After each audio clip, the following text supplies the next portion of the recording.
Excited to be here, and thank you very much, Greg. Thank you very much, Lord, for inviting me and for including. I see some familiar faces. I see a couple other rock star presenters here, and I'm happy to be counted among them. Thank you very much, Gar. Now the pressure's on. Now my confidence. A couple of housekeeping things. Most of you should have there were some handouts. And my handout is the white 2-page handout on which there are 3 exercises. So the very first exercise is one in which I'm encouraging you to stop and think about who you already introduced yourselves. Most of you indicated your professional title. So whatever professional title you're currently owning, you're currently interested in practicing, or that you might be interested in transitioning to. I heard someone talk about entrepreneurship and developing. So even if right now you're in transition and you're aspiring to become something else, I want you to claim your professional identity. And if you did not receive another name tag, I would like for you to fill that title out and put it on. You'll understand why I had to put it on in a minute, okay? So does anybody need, yeah. Okay, I'll just pass them around here. Okay. Yeah. And then there are 2 other questions, so you'll see on that handout, and we'll talk about that a little while later. So I really want you to stop and think about, well, actually, you know what, let's take a few minutes to do that. But before we do, let me just say a little bit more about myself. First of all, those of you who've ever seen me or have been involved in a workshop or a presentation with me before know that I am not a lecturer. That's not my strong suit. That is not what I enjoy doing. I like engaging with people, and I am a facilitator. So I want to have some engagement and involvement, and most importantly, I want you to be involved, first of all, with yourselves. That's the first level of engagement, is introspection. And in getting in touch with how you feel. That's one of the reasons I do these kinds of exercises. And then, of course, given the nature of what we're discussing and working on today, career confidence, it is about being able to take your skilled, confident self out into the employment market and showcase it, right? I said show up, show out, and I've added show off. Okay? So this is about you feeling good and confident enough to self-promote. And in the job market, that is important, to be able to self-promote. That is not a bad thing. So we're going to, you're going to have, the very first exercise you're going to do will entail some opportunity to do that, but in a safe environment. So that's going to be very important. I think I was impressed as I listened to people in a very transparent way talk about maybe some difficult emotions that they're struggling with right now during this transition, and that makes sense. It's not easy, especially everybody here is, looks like everybody here is over 30. I hope I didn't insult anybody. In other words, everybody here just has some experience, right? You're professionally experienced, and that's a good thing. That's something to be proud of. That's something to own. Now, this is also about you now feeling good about what you have. So, again, what I want to engage you with is you owning yourself, owning that professional self. Does your professional identity define everything you are? No, it does not. Not at all. However, it is a very important aspect of who we are in this, especially in this society. We put a lot of emphasis on what people do, don't we? Okay. Again, I am a big proponent, in addition to career happiness, happiness in general, overall well-being. So I do see us nurturing that work-life balance. I'll talk about that a little bit, and that's important too, because actually, here's what the research shows. Some people mistakenly, for a long time, thought that if you were happy with your career, in other words, that you would derive your happiness from your career. Well, actually, that's not what the research shows. Research shows that happy people are more likely to be happier in their careers and their work life, and they're also more likely to be successful. So it is very important to put our career lives, our professional sense, our work in perspective, so that we don't let it, overtake us, basically. And so striking that balance is very important.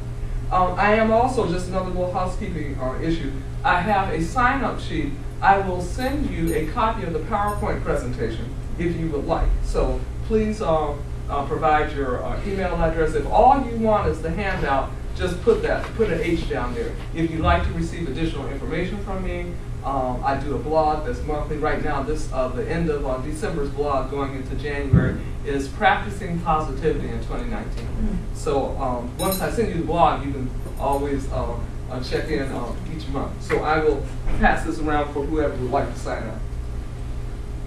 So first of all, I'm going to start off with something that oftentimes I usually end up finishing with. Actually, I'm going to do this a little differently this time. How many of you know the value of meditating?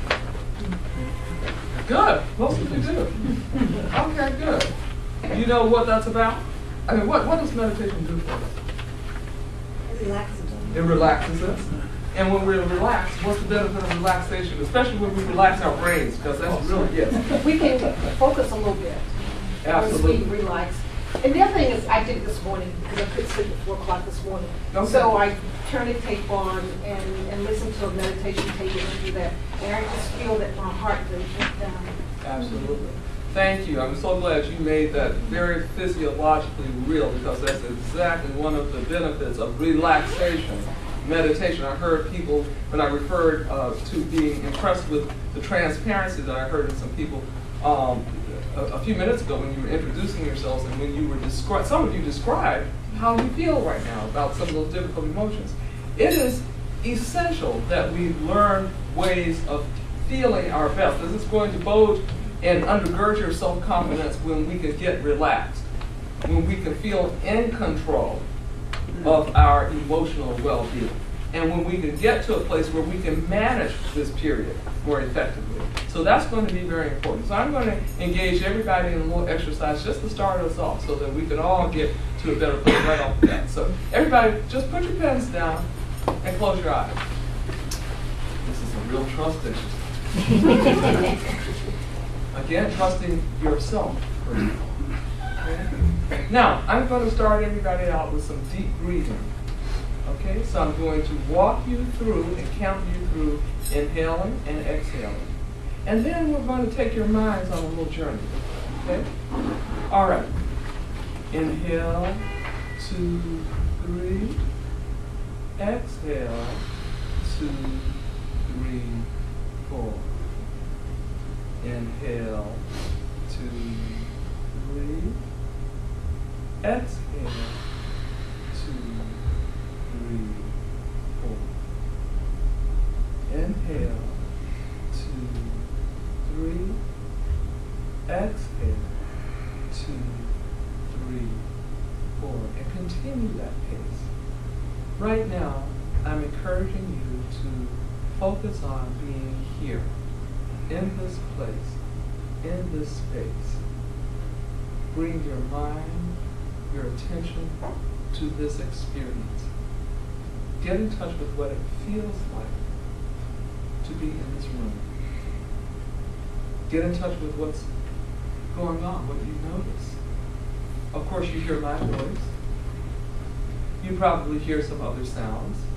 Every now and then you may hear some muffled sound of the HVAC system. You may hear some muffled sounds coming from outside the room. You may hear the clicking, or the ticking rather, of the clock. Notice what it feels like to have your body in contact with a chair. Notice what it feels like to have your hands maybe clasped together. Your arms in your lap. Your body up against the chair, your seat. Your feet on the floor. Some of you have your legs crossed. Just get in touch with this experience, because it's important to get centered. And it's also important to focus. Focus on the here and now. If there are any thoughts that are occurring to you that have nothing to do with you being in this place, in this space, just let them float past. You can pick them up later. Trust yourself that you'll be able to do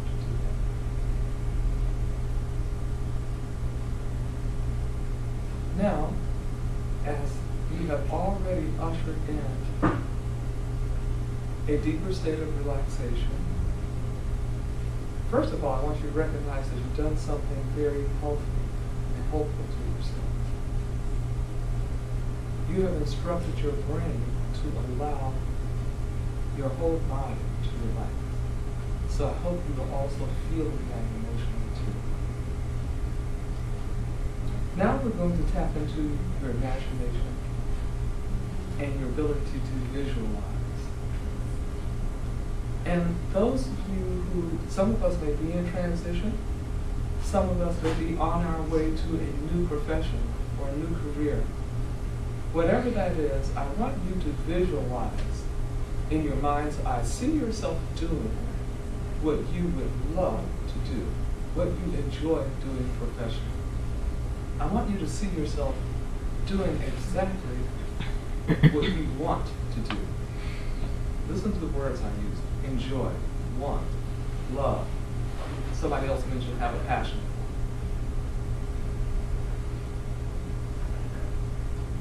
Allow yourself to develop a very vivid image of that. See where you are.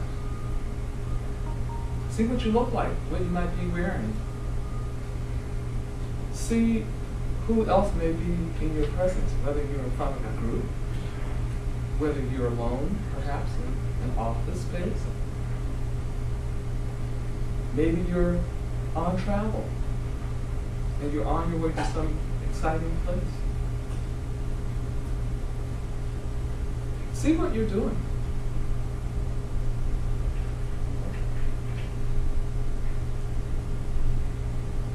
And allow whatever the positive emotions are that are associated with that sense of your professional self, and you're being actively engaged in doing exactly what you want to do and the way you want to do it. Allow yourself to really embrace that, feel it, enjoy it.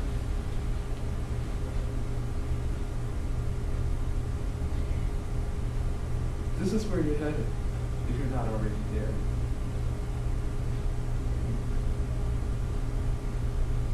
This is what we want to reinforce, to strengthen.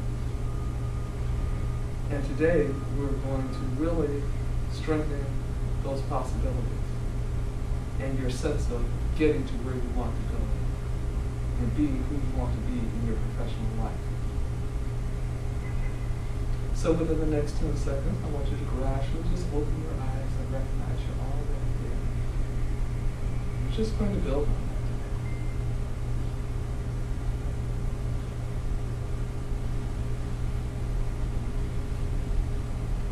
How was that experience? Calming. Good. Well, that achieved one goal right there. Yeah, that was one of the goals. It was to get us in a calm space because, again, the neuroscience shows that a calm brain is the most effective brain. When we are alert and in a state of calm, then we're much more able to focus, we're much more able to learn, and we're much more able to perform. So we fool ourselves when we layer on all of these stressors on ourselves. A lot of us really over-glorify multitasking. That's a mistake.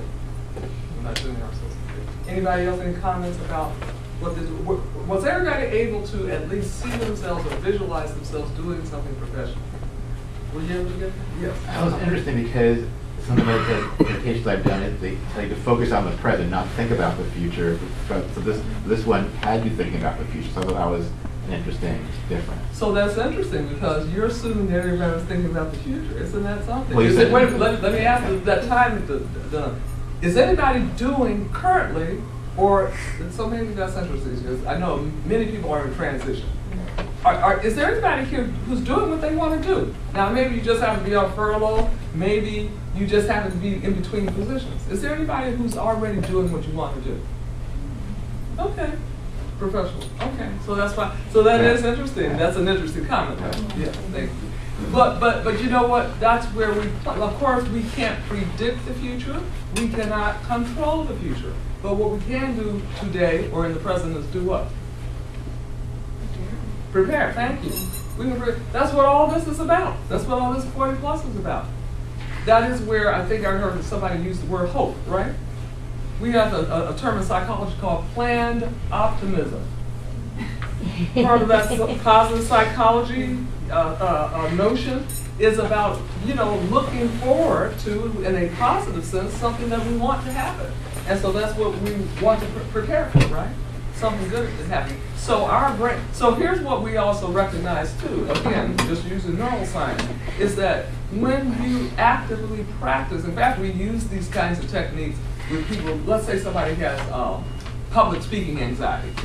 One of the techniques or therapies that help people overcome that is called mental rehearsal, and there's some other terms we use with that too. But basically that's what you're doing. You're helping people envision themselves in a future situation being calm in front of a group of people. Well, guess what? When they get in the real situation, what do you think the brain says? Oh, been there, done that. Gee, this feels familiar. In other words, so that's how we can, again, actually use what we know now and to use our ability to imagine, to visualize, and to bring those sensory modalities. That was one of the things you heard me do. I said, imagine what you're wearing, imagine what things look like. I didn't get into all the senses. But those, when we can tap into all the sensory modalities, like our sense of touch, hearing, smell, vision, and feeling, then it can really lock in that memory that the mind has. So that when you're in the situation, you're like, oh, okay, wait a minute, this might feel familiar. I think I can manage this. Questions, comments? Okay. So generally, those people experience that as a positive experience? Good. Good. Uh-oh. Right off the bat. My confidence around this, oh, I think I'm doing the wrong clicker. Okay. All right, so know yourself professionally. Who am I? So you are asked to identify yourselves on that second name tag by the profession that you're claiming or the profession that you're moving into. Now, what I want you to do, I got there.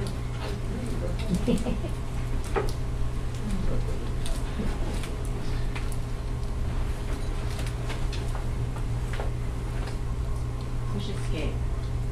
Escape. Oh yeah, we need to get out. On the keyboard. Okay. There we go. All right, so here we are. We're here. So the handout that I gave you, what I want to do, of course I want you to keep that for your own personal use. However, meanwhile, we're going to do a little exercise, an interpersonal exercise, because one of the reasons I wanted you to place your name tag on yourself so that other people can see it, I always say, again, show up, show out, and show off. I always say we carry ourselves wherever we go.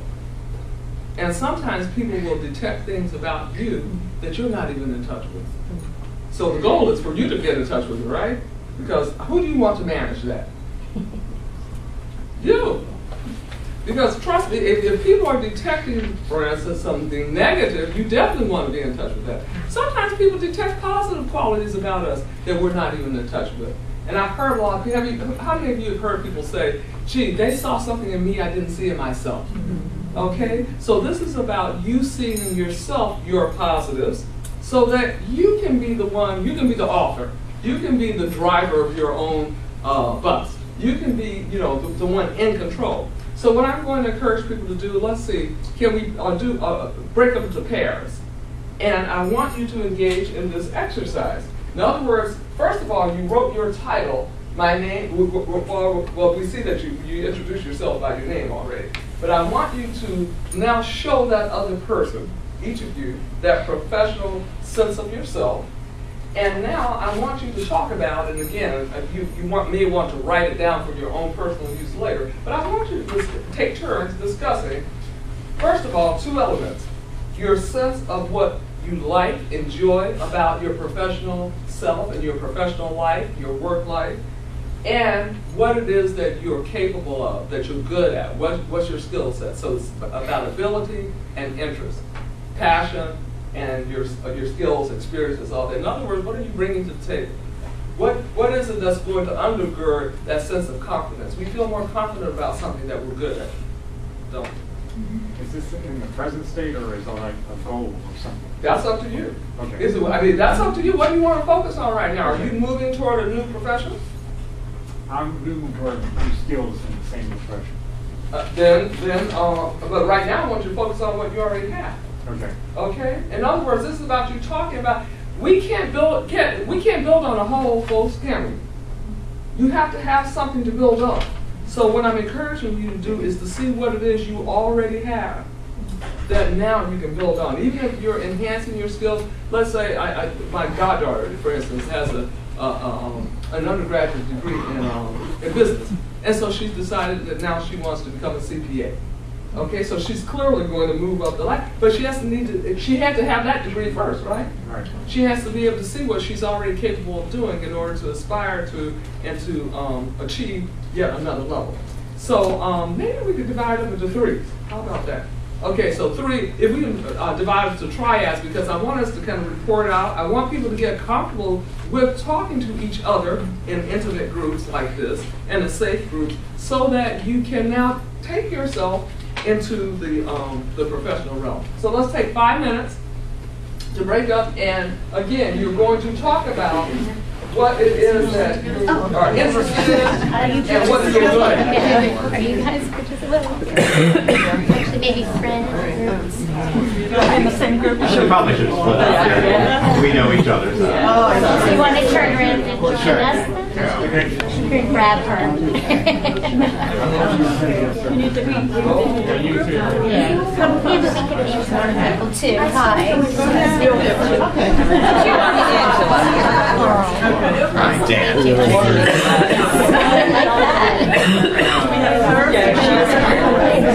Really basically done. So, English is second language.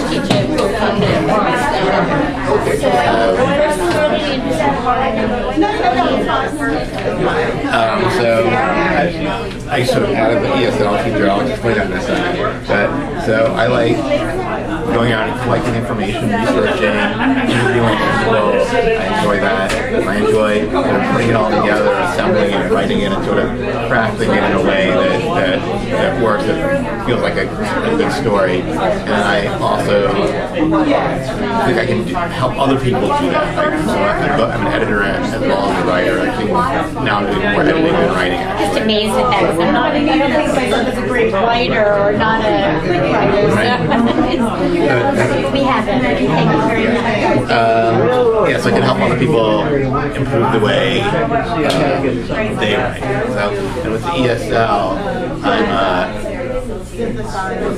writing and editing now is part-time, so I'm looking for something, and it's sort of up and down as a freelancer, so I'm looking for something sort of like a solid, you know, we have 10, 15, 20 hours a week doing something else, so I've really enjoyed volunteer teaching, so I recently got certified as an instructor of English and second language. So I haven't done that professionally yet,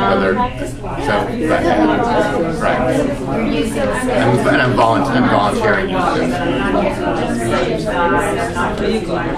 No, we didn't hear from you. What was your name? So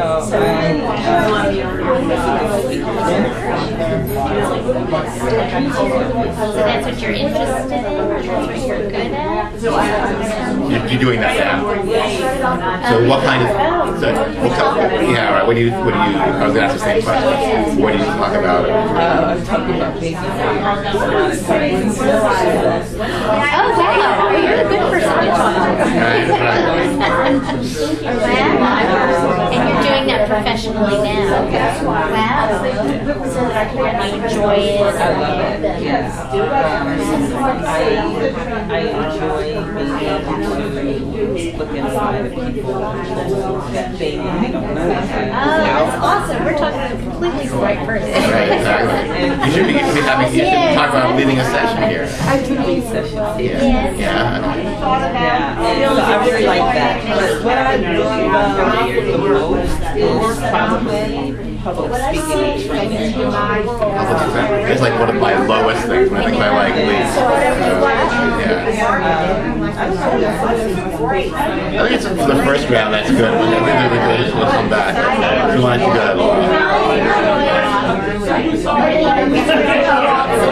Together, collaborating,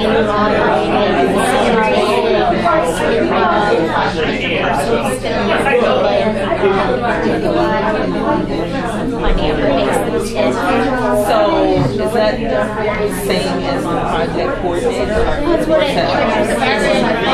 It's more Kind of the, yeah, I mean, it's what I've done using the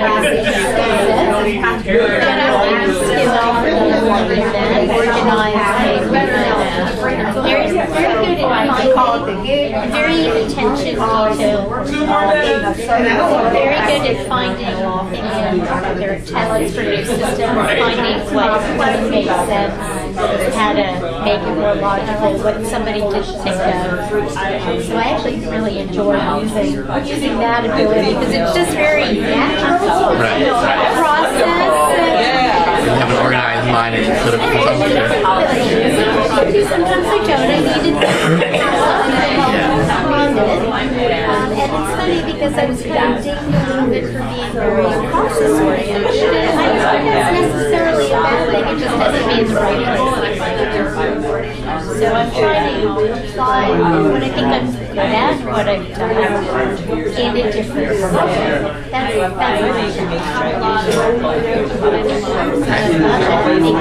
okay, great. Oh wow, I know people do that really well.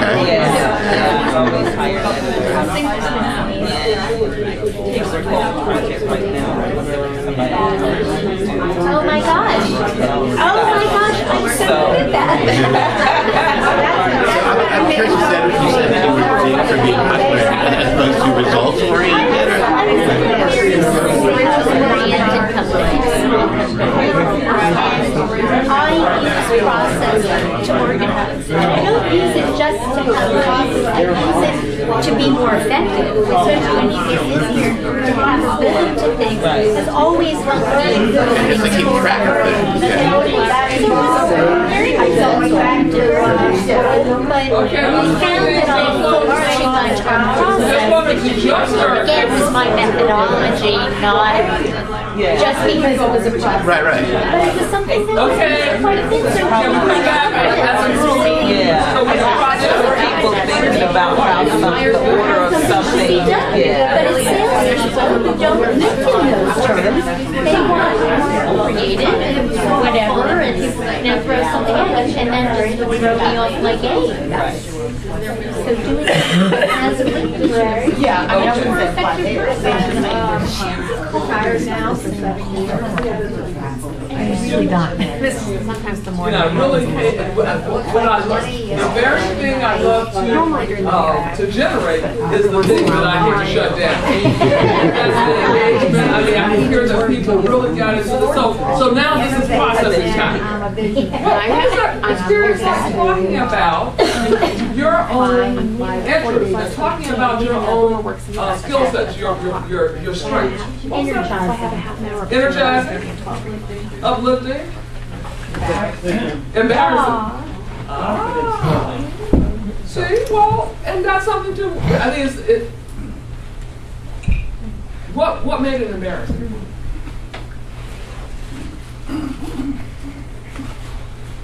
They weren't as so I couldn't identify the concrete ones. Okay. After I heard someone else talk about their concrete ones, it was like a morass of negativity. Okay. Was it, so let me make sure I'm understanding. Are you saying that it was helpful to hear others talk about theirs? Yeah, it's like when I had to do it, I was like, oh, I don't have much to share for myself. And then I could hear others, and then I could identify with someone that I could. I was reminded of my own. Good. That's one of the purposes of that. Did other people have that experience too, somewhat? That once other people kind of open up, it's like, oh, okay, well, yeah, I can do that too. Or, yeah, that feels familiar, and so that's good. Thank you, because that does illustrate the purpose. What was it like hearing others talk? So you just gave one example of that. That by listening to others, it kind of facilitated and reminded you that, oh, it's okay to say that. It's okay to say that, you know, I'm really well organized. It's okay to say that I'm really bright and I'm a quick learner. What? Any other comments about listening to someone else? I was jealous. I had skill sets that I don't possess the same way. So it was inspiring. No, I wish I could do that. Okay. Well, and inspiring, and that's it. That's the healthier form of wanting to be like someone. Right. You're not jealous in a bad way. Jealous right. in a good way. Yeah. So was that generally a positive exercise? Do you have a comment? Yeah. One thing that I got from listening to someone else was that you can constantly be searching for your real passion, even though you may be retired or whatever, that you don't really ever retire. You can continue being productive in society. That's right. That's right. As long as you're alive and as long as you have your faculties, absolutely. Absolutely. We can always regenerate. We can recreate ourselves. Yes, in fact, I was at a seminar one time who had recently retired. And again, retirement is a person, you know, we define that very differently. So one woman said, yes, I'm retired. She said, but you know, I don't call it retiring, I call it rewiring. So think about that. And think about really, I mean, in a very concrete way, when we rewire houses, what are we doing? We're giving it more what? Energy. That's right. We're boosting the energy of that house. So yeah, that's good. So I'm glad. So again, take this exercise and personalize that, and allow yourself. And again, keep in mind you got practice today. You know, publicly representing your interests and your skills. So guess what? Any job interview requires you to do. Okay, to do just that, and to get comfortable. And as well as, and I always advise my clients, not just to see the job interview, and that's a whole other thing, that's a whole other topic. I think one day I'll do a workshop just on that, is to, in terms of maximizing the job interview and you interviewing the prospective employer. Okay? But the reason I start off with who you are professionally is because it is so critical to have a sense of your professional identity and to own it, because some people are doing something that was really somebody else's dream and not theirs. So that is one of the reasons that it is so important for you to be clear that, wait a minute, this is something that I'm defining. This is something that's mine. This is something that I want to do. And that you can really see who you, the self that you bring to it. And to take care of that.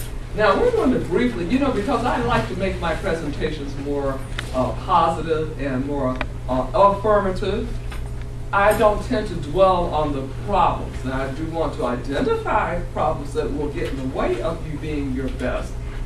So we're going to talk about one major issue, and I did hear that emotion brought up in here a couple of times when during the introduction phase. People say, well, I'm a little scared. You know, I'm a little afraid. I'm a little nervous. So we're going to talk about this kind of fear. What is it? What's the definition of this kind of fear? False evidence appearing real. In psychobabble, we call that irrational fear. Okay? In other words, a fear that really doesn't make sense. A fear that's not going to be healthy for you. Because what does it do? Hold you back. It holds you back, absolutely. Absolutely. So that's one of the major obstacles to self-confidence, is that sense of fear. And the good news about, now here's the good news about fear. It's a feeling. Can we change feelings? Yes. It's a feeling that's usually generated by what? Negative self-perceptions and negative thoughts. Can we change the way we think? Uh-oh. Wait, we'll go on for that answer. The answer is yes. That's the good news. We can change the way we think. One of the major forms of therapy in general, and one that I happen to practice, is cognitive behavioral therapy. So the cognitive part refers to perceptions, anything we think about, anything related to our thought process, our beliefs, attitudes, our perceptions, our expectations. So a lot of times what we come to realize, or get help realizing, is that our thinking is distorted. Okay? A lot of times people just talk about negative thinking. Well, sometimes it's not just that it's negative, it's also not even accurate. Okay? So we're going to talk about that in a minute. And so, and especially as we think about ourselves, that's oftentimes what really cuts at our self-confidence and diminishes our self-confidence, is when we're telling ourselves negative and distorted, in other words, untrue things about ourselves. And so we're going to get to that. But I found this, I loved it. It was like I cheated on my fears. I don't know if everybody could read this or to see it. Broke up with my doubts, got engaged to my faith, and now I'm marrying my dreams. Okay, so we want to embrace that. Okay? So, this is going to refer to exercise number 2. And again, this is something I'm going to really engage you to do more personally. Let's talk this one through, though, because I want us to talk about what it looks like to engage in the kind of distorted thinking, either about ourselves. Sometimes, keep in mind, we think about ourselves, we think about a situation, we think about others. So, and I see all three occur, but I think the most damaging when it comes to self-confidence is when we engage in distorted, negative thinking about ourselves. And so I'm just going to engage, this is going to be a group exercise here where we help each other. Because one of the things I love about working with groups is that it's, again, facilitating the learning within the group, because I certainly don't know everything, at least I'm smart enough to know that. and I want to make sure, because I always learn something. Also, there are experiences that each of you have had that can be valuable for someone else. And so this is an opportunity to share that as well. So one of the things, so let's, first of all, you see this the process here. The goal here is to challenge untrue, distorted thoughts about yourself that interfere or diminish your self-confidence. In other words, something, so what might an example, I'll give you an example first of all, and then I'm going to invite you all. I'll be very transparent. I was not always, I'm an entrepreneur, because I am totally self-employed. Now, I grew up in a household, however, where that was not the norm.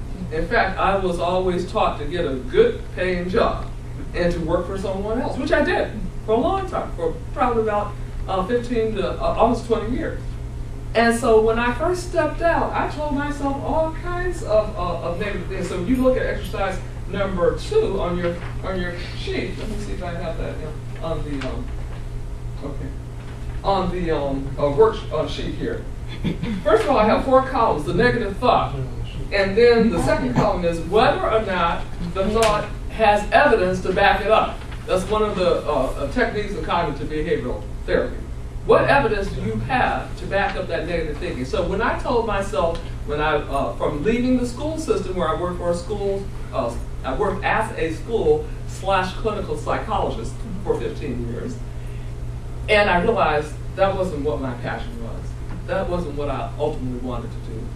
I wanted to be a therapist. And so when I told myself, okay, I'm ready to go, then I got scared. I held back. And I said, well, suppose I can't make money, because I had never been self-employed before. Suppose I can't make a living. I mean, so I began to nurture all these doubts, negative beliefs that were hindering me professionally. That kept me there longer than I probably should have stayed, but in any case. So, but what evidence did I have? The only evidence I had was I hadn't done it before. A lot of my clients come in with that kind of, we call that circular reasoning. Well, I'm not going to be good at it because I haven't done it. Or I'm not going to be good at it because I haven't done it. I said, wait a minute, that's what we call circular reasoning. This is going to require you, of course, that's all you know. In other words, that's not evidence. That's just the way you're thinking about it. Okay? And so then I will oftentimes take them to another experience where maybe they have had success doing something that they've never done before. Who's ever learned something brand new in here? Has anybody ever become good at something brand new that you learned? So when I get people in touch with that, now they're like, oh, okay, yeah. So for instance, an attorney, did you come out of undergrad knowing how to write a brief? Well, no, I learned that in law school. Okay, well, how are you at writing briefs? I'm pretty good at writing briefs. Well, how did you get there? Isn't that evidence that you can learn something new and get good at it? Okay. So then, when you can get to the evidence that negates that negative thought, we can now replace it with a positive truth. So it's not just positive thinking. A lot of times when we talk about the power of positive thinking, people start rolling, oh gosh, am I supposed to just kind of make up all these things? No, this isn't about making up untruths or making up something that's fantasy. This is about actually embracing something that's true that you can actually see the reality of. Use your real experiences. So determine that whether it's fact or fiction. For items you refuted, place a big X over it and replace it with a positive truth. So the positive truth is I can learn something new. I can learn to do something and be successful at it. And then, which I did. I can learn how to make money on my own without, relying on somebody else. And it was about tapping into those resources, the how-to. That was the only thing that was in my way. I didn't know how to do it. And once I stopped beating myself up for not knowing how to do it, which made sense because I wasn't socialized to do it. Nobody in my family, I didn't see any role models doing it.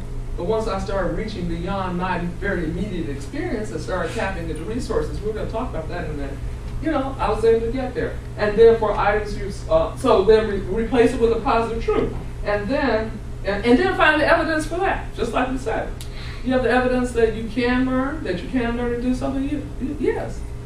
And that is what will help us. Can anybody give an example? We're just going to do a quick one or two in here among the group of a negative thought, and we're going to all help you. So, yes.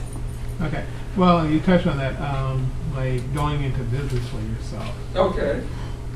Yeah, but that's the idea that I can't really be successful at it. I'm right now just doing like some gig work on the side, but I think it's just trying to think of like how, like you mentioned, like what skills do I have? Okay. It seems at times because I never grew up in a household where making money on your own was the main thing. I mean, you do something like on the side, but the main thrust is like, okay, we work for the government. Do you mind telling us what the entrepreneurial profession is that you're targeting? Well, that's the thing. That's the first thing I'm trying to figure out, like, what? I mean, like right now, for example, as a side work, I mean, I just do stuff like text broker, just write articles for other people. Mm-hmm. Yeah, but it's trying to figure out like how to like get regular income, Do it. Well, what is it that you want? What is on your? Did you do one of those name tags? Yeah. Well, I want to get into. Well, I want to really stay in my profession. GIS was then just a challenge just to get. What's the title? Geographical Information Systems. Okay, stay here. Stay right here. Now, are you comfortable with us giving you a little feedback?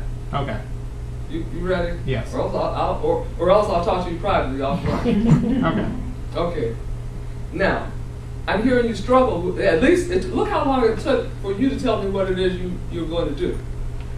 See, that's why I gave everybody a name tag, and I should start, and granted, if we were doing a longer, I probably would spend a lot more time, because really I like going into the whole issue of identifying what it is you want to do. If we don't have clarity, see, I talked about owning it, right? But first of all, before owning it, you got to be clear. You have to have some kind of clarity about what it is you want to do, what the professional endeavor is that you're interested in, that you're aspiring to. I heard you, now maybe you know it and just have a difficult time expressing it. Maybe that's what the issue was. But it took a while for me. I felt like I was pulling teeth a little bit. I mean, did anybody else kind of sense that? Yeah. Okay. Well, the thing, was like struggle between what I want to do and just paying the bills. I want to get back in my field. Okay, wait a minute. What's that about? I struggled because you started off, you told the truth. You said, I'm not so sure I can make money doing what I want to do, essentially. Isn't that what you said? Yeah. Well, the thing, what I'm trying to figure out is like, okay, I'm in this field, GIS developer, but how do I turn that into a self-employed job? Okay. It's like a writer, seems like it's common sense. You see plenty of novelists, reporters like that, but how do you turn what I was doing into a self-employed job? That's what I've never been able to figure out. So let me make sure I'm clear, first of all. Are you saying that you want to write professionally? Well, I'm just saying that between the two, it seems like Between what two? between developer and between what I was doing GIS and being a writer. Writer, it seems like it's easy, but that's not really my passion. I want to get back to where I was. Okay. But it's like I said, the struggle is like sometimes you take a job just to pay the bills, but that's not your passion. I did that. Yeah, and that's what I've been trying to do, trying to get back into where I am. All right, take a deep breath. Okay. Okay. Feedback. Any other feedback to what's your name? Fred. Fred. I still don't know what the two are. I've only Well, been I was saying, I was just saying there's the struggle side between what you want to do, and that's like I want to get back into my field. Yes, I've been trying for like a year just to get back in. What is that field? Geographic information systems. Is that what you want to do? Yes, that's what I want to do. That's it. Okay. Let's stop there. Okay. Because you keep letting all this security. I hear what's going on. I mean, anybody else? What else? What am I the only one hearing that? What else? Yes. We're only hearing what's wrong. Yeah. It's like we need to know who you are, what you want, but we're only hearing what your problems are. We don't know Even what though a we want it, geographical engineer is. Right, Okay, that's what you have to title. What is that? Because Yeah. geographical information systems It's broad. is something else. Yeah. It's not what you are. Okay. Right. And that's important. And again, this for the purpose of this workshop. It is going to be important that you define that. But if every time that comes up, you immediately start looking at why it's not going to work out, or your negative expectations, or your fears, or your doubts. Guess what? You're just going to be running around in circles. It's Well, like it's not about that I have lack of confidence in my ability. It's just that I think it's human nature that if you I'm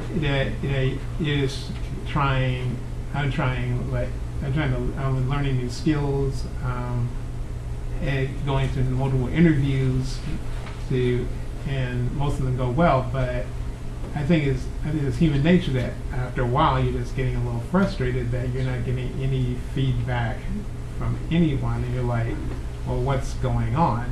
And I think I think it's just a matter of that and things of course changed. Like years ago when I went through a similar situation, I was able to still quickly find something, get back on my feet. Okay. So. Well, there's definitely, and I'm sorry, I saw another hand. Was there any other feedback? And then we're going to... The feedback I'd like to provide is I heard a number of shoulds in your presentation. And whenever I get into I should or an obligatory mode of thinking, that is not beneficial to me.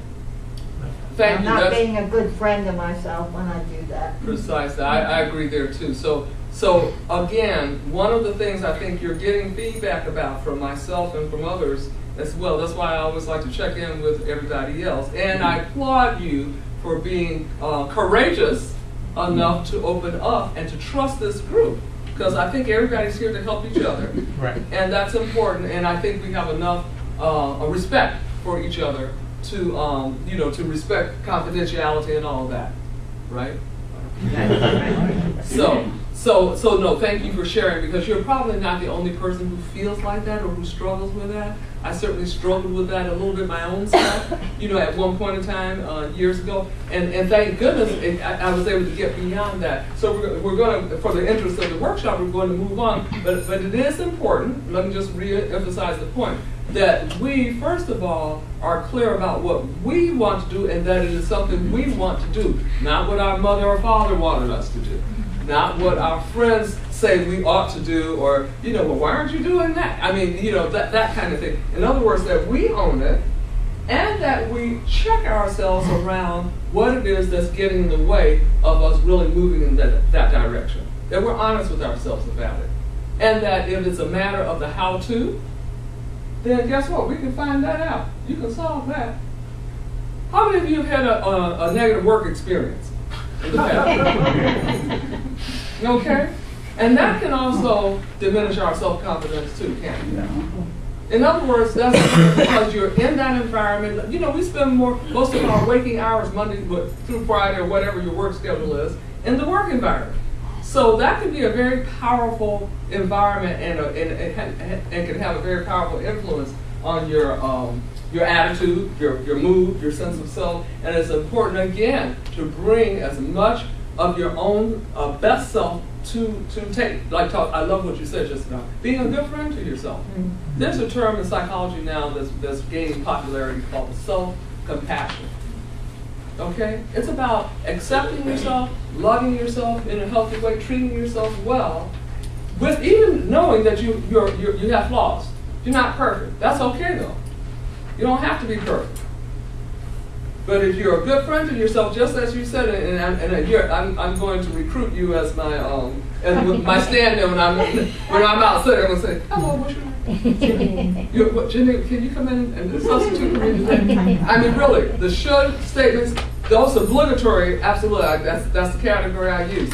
Should, have to, got to, must, need to. I say, wait a minute, what are you doing to yourself?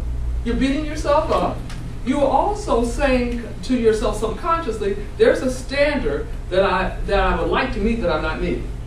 Because we're always saying I should, I need to, I ought to, I've got to, I must. You're constantly saying, I'm not meeting the standard, I'm not meeting the standard. Okay? So it's a very negative, high pressuring kind of situation. How many of you like somebody else telling you what to do? Guess what? We don't like it when we're commanding ourselves to. Okay? Subconsciously. And so that's exactly what, so thank you for tapping into that, because that's very true. So, and sometimes we allow somebody else's voice to seep in. So sometimes, and I've worked with a lot of clients who come and tell me about how they're in a toxic work environment. They're in a work environment that is uncooperative, or it's a dog-eat-dog situation where people are backbiting, and I can hear it just from their description of it. And then they're surprised that they're so beaten down, it's hard for them to manage to muster up the courage to leave, or to advocate for themselves. Because I always encourage people, I said, well, check out where you are first. Now, if there's nothing else that you want in this place, let's be clear so we can shut that down and move on. So again, are you ready to leave? And so most people here in transition, so maybe some of you were really ready to leave. Sometimes the job shut us down, right? Sometimes that has happened. And that can be a hurtful thing. Even when, sometimes it was personal, sometimes it's not. So it is important that you overcome those kinds of experiences, that you heal. I always say whatever negative experience occurs, we can heal from it, learn from it, and grow from it. And if you're going to be your best friend, then it is about not giving someone else power to define you. Yes? You have a question? I'm just sort of quasi-involved, but listening out of great respect, and I admire this group very much, and thank you for your leadership teaching today. I would like to say that one problem people can have just generally, I won't make it too subjective, is, and you might want to just say, okay, this is for another class, but you're in an organization that is heavily performance cycle driven by a boss that is above you, that is a hover or a micromanager, and therefore, ipso facto, you are dealing with continual, you are not reaching this level. Why didn't you do that? You should have done that. You should have done that. It's the opposite, and so it negates, it's antithetical to what you are saying about your self-empowerment. Maybe perhaps you should fight through that and still empower yourself, but that micromanager may be so top-heavy and so supported by top management, and the unions are getting squashed in our country. So ipso facto, the management is top-heavy, and you are being constantly pushed down. So that takes extra inner resources. And I was wondering if you were going to approach that later, or if that's something that you're saying, ma'am, that you can foster in yourself to even beat that, even beat people around you saying you should get to this level constantly, even when you're already way above that level. Well, first of all, let me zero in, and that's a specific, again, for the nature of a 90-minute presentation, it is impossible to deal with every specific situation. Right. So again, what you're talking about though is a negative external or a situation where, so sometimes it's a function of maybe you outgrew this place. In other words, maybe you're beyond this place. Maybe whatever's going on in terms of the dynamics in that workplace really don't fit you anymore. And it is important to be able to have enough wherewithal, enough self-knowledge. We talk about emotional intelligence, understanding how you operate and how others operate, so that you can determine that. Okay. So if you determine that, and again, let me go back to the whole issue, because here's what I talk about, the situations. Okay? It is important for you to recognize that you don't have to let the situation define you. Now that's where we get in trouble, is where we do. I've had clients who come in and they're racked with self-doubts now because they've allowed somebody else to tear them down. Okay? And then when they realize, well, wait a minute. And again, I said, well, what's the evidence? How are you? Well, wait a minute. I know. And my friends, I said, well, then stop giving power to these folks. If you know better, then let's. And so we work on rebuilding an accurate sense of self and being able to get a healthy sense of, wait a minute, what's really going on around here? Is it that, am I being treated well? Am I being valued or not? And if not, then okay, maybe it's time for me to seek a different opportunity. Maybe it's time for me to truly be my own best friend and my best advocate and to get out of here. Or maybe it's time for me to stand up in this place. And I've had people do the whole range. I've had people where I was surprised one time when one of my clients decided to stay where she was, but she stood up for herself. That's what happened. She stood up for herself, and she said, wait a minute, you know, I demand, and then they realized her value. They didn't want her to leave. Okay? Sometimes I tell people, test the waters.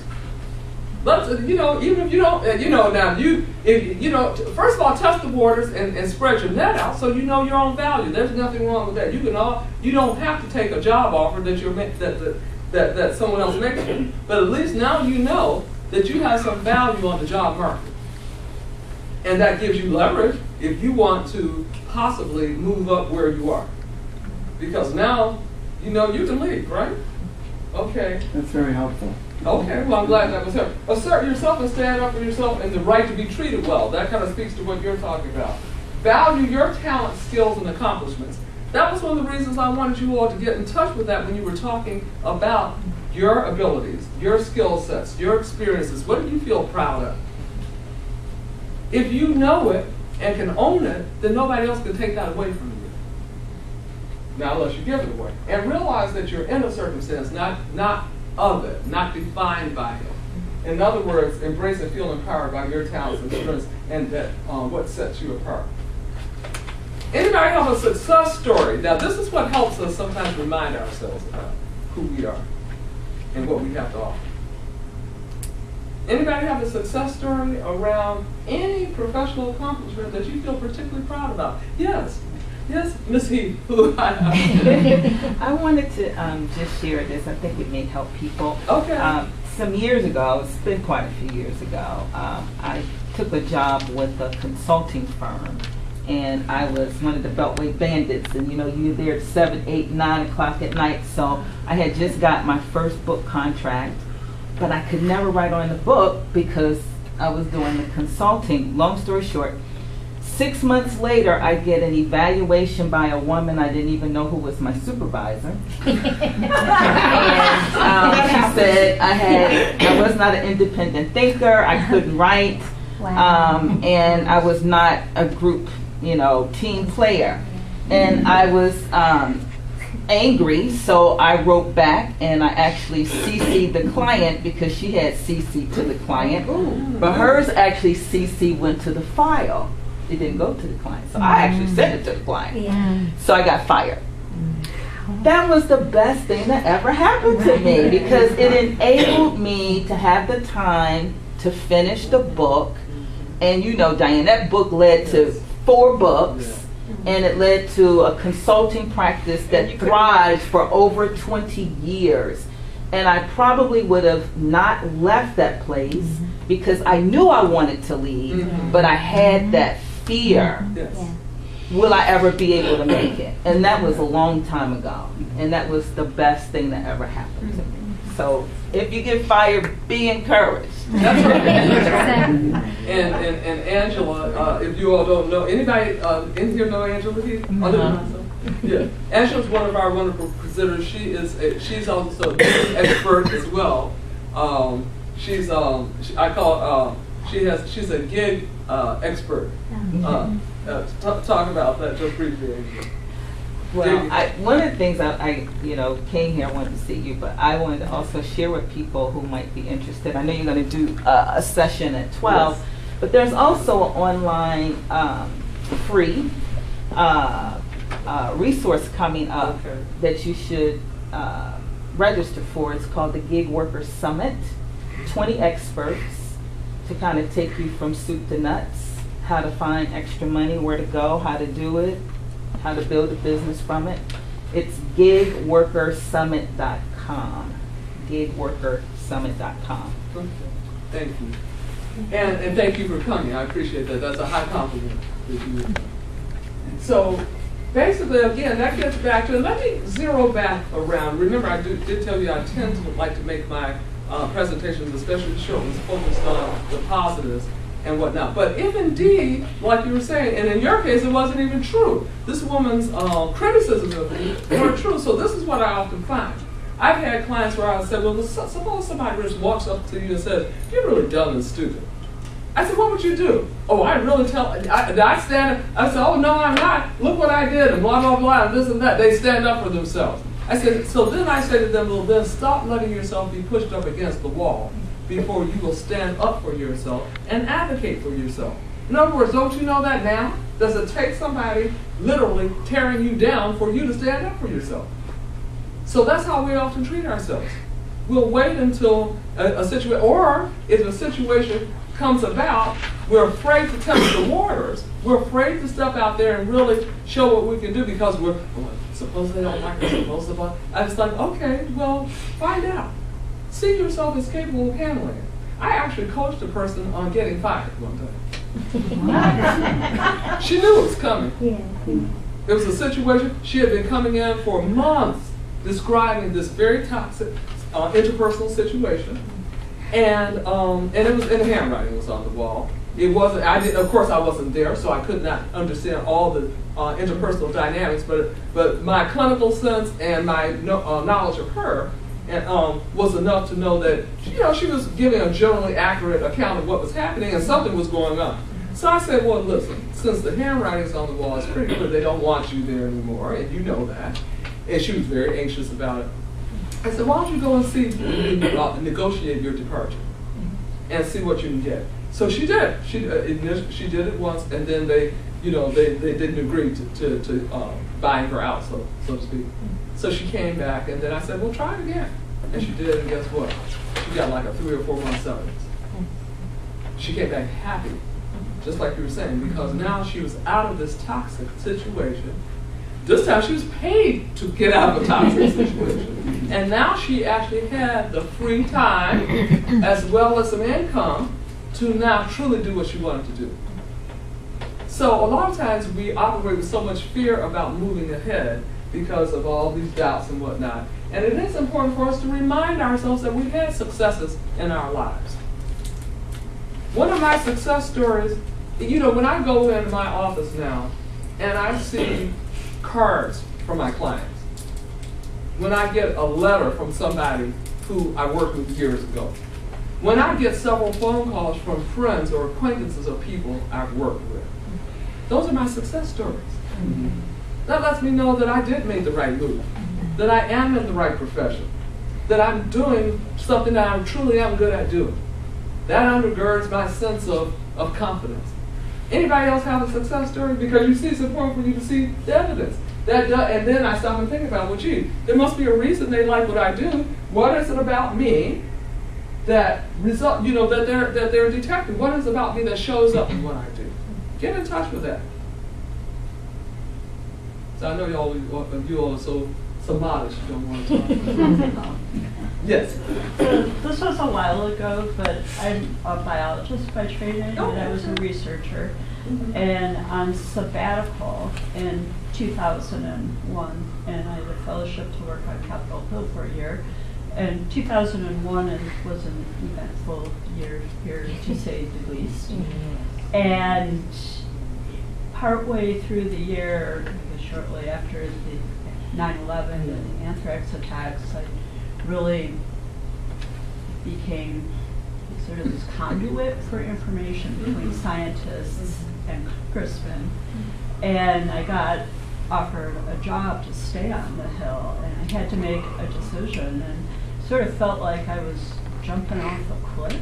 I decided to stay on the Hill for a while and didn't go back to research, which you work on a PhD, you do a postdoc. I mean, you know, I was very driven. I was very young when to make various milestones, and then to do that, and you know, several years later, I actually admitted to myself that I was better at the policy and planning and biomedical research aspect of it than I ever was as a scientist. Okay. But so it helped you clarify. Yeah. I mean, that was a surprise. Okay. Yeah. Well, kudos. Kudos for you. And you could see your qualities, your strengths, and you were able to discern that. I mean, anybody else have a brief experience around that? About really being able to show, well, think about that personally, because that's going to be very important in terms of, again, undergirding and reinforcing that sense of confidence that allows you to manage these transitional periods, that allow you to take, somebody said that they wanted to get additional education to move up their own career ladder, and to, you were talking, sir, about being able to get additional skill building and whatnot. Again, if you're going back to school, how many of us, sometimes feel a little intimidated about going back to school or learning a new, we may be excited, and all I say is just balance out. A little normal nervousness is okay. That's the only time I use normal. Because it is kind of normal to have a little excitement. In other words, that's that stress that's positive, that moves us towards something. Not the kind of stress that holds us back. So that's important. So again, overcome insufficient know-how. Remember I said that what was hindering me was simply knowing how to be self-employed. I actually started attending workshops, reading books. Finally I overcame my own embarrassment around just not knowing how to be self-employed, and started asking people, how do you make money? How much do you charge? How do you do this? How do you do this insurance thing? And so finally I learned. But again, look at the different ways we can do that. Any comments about any of these techniques? Can everybody see what's on the screen? Does anybody have a mentor? No. That was exactly my question. How do you obtain a mentor? Okay. Well, first of all, you start by looking among the people you know. Who is it that you know who's doing well at something that you would like to do? First of all, they need to be somebody who's accomplished, somebody you admire, somebody who can offer you something. Okay? Now, you may not know them personally. You may know them indirectly. It may be a former professor. It may be somebody you know through some other organization. And that's one of the reasons I'm a big proponent of people getting involved in professional organizations that are related to their industry. Stop and think about the people who are accomplished. And most people who are of goodwill, who are secure, the other qualities of a good mentor are being self-assured and secure. In other words, they need to be well-established and secure within themselves so they don't see you as a threat. Okay, you don't want to have a situation where somebody feels like you're competing with them. They may be in a former work environment, somebody from a former work environment. Okay, and so you also want somebody who is in your corner, who's going to have your best interests at heart. In other words, somebody who truly wants to help you and be a support to you. So you approach them. This is where informational interviews can also be helpful too. Sometimes people acquire a mentor from a stranger because they called the company and they said, oh, I really like what you all are doing, or this organization, I really like what you all are doing. May I talk to you? I know you're the CEO or you're the executive director. Could we have lunch? Because this is what I'm interested in. So that's how, and an informational interview could actually lead you to obtaining a mentor. So being open to those kinds of connections, going to and attending functions within your professional realm, the organizations that are representative of your profession, your industry. I heard somebody say earlier, just in a conversation before we got started, something about volunteering. I mean, there is a triple trifecta. When you volunteer, you get experience, don't you? And then you can actually put on your resume. You realize that? Okay. You also, when you volunteer, now you've acquired potentially another reference too, because if you do a good job, now you're someplace where somebody can vouch for what you do. Not to mention, you may be in a position when you're volunteering to avail yourself or to find out about new opportunities. Comments, questions about that, about any of these? Education and training, of course. If we're moving in. Yes, sure. So one of the techniques that you can use if you have writing skills to get informational interviews and even to get some mentor is to leverage social media in a very particular way. If you are able to write a blog post, if you're able to write an article, what you can do is you can go interview the subject matter experts, the thought leaders in your profession or in that industry, and you have a legitimate excuse, it's a real thing that you're doing, to say, look, so and so and so and so, I'm writing an article on, I'm writing a blog post on, I'd like to interview you to get your thoughts on. As you're in that conversation, not only are you learning, right, but you're able to engage them in a discussion. They can then think hopefully highly of you because you're so interested in that topic, and you never know where it could lead. It could lead her to a relationship, but also it can sort of expand your knowledge base around who are the thought leaders in that world. Thank you so much. That's brilliant. That's brilliant. But yeah, I do a blog. I'm going to do that for myself.